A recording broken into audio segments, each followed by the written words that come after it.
Salut à tous, petite vidéo pour partager une astuce par rapport au Typhoon GS2.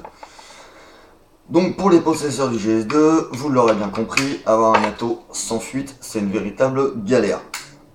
Je l'ai essayé ce matin.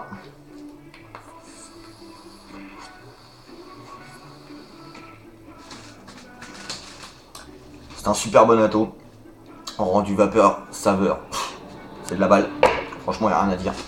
Peut-être un petit peu gourmand en juice, mais ça je verrai par la suite. En même temps, je suis sur du Cantal de 0,55-0,50. Bref, ça ce n'est qu'un détail. Donc j'ai fait plusieurs montages. J'ai fait un montage simple, j'ai rempli les rigoles, tout ça. Avec les petits embouts en plastique. Il y a une photo qui suivra, je sais. Ouais, je ferai une photo des petits embouts en plastique en question qu'on met au niveau du top cap. Donc on met au niveau. Donc ça, vous voyez, mon coton. Voilà. Hop là, j'ai fait mon cochon.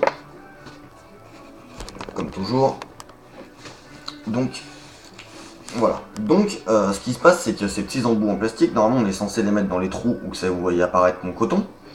Et on est censé, donc ils dépassent légèrement de l'autre côté. Et ils sont censés toucher le coton. Qu'on met forcément au niveau de la cheminée. Enfin, au niveau du coil. Le problème avec ce système, c'est que le coton, si on le cale mal ou quoi que ce soit, s'il n'est pas assez épais, enfin bref, c'est une misère parce qu'il y a tout le temps des fuites. Parce que si les rigoles en plastique ne sont pas bien calées contre le coton, ça goûte constamment. Donc tant que le coton n'est pas plein, vu que lui il le détecte pas plein, vu qu'il ne le touche pas forcément, il coule, et là vous avez des fuites par tous les airflows.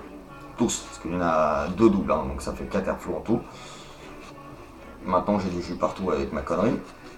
Bref, ça c'est pas grave. Donc voilà.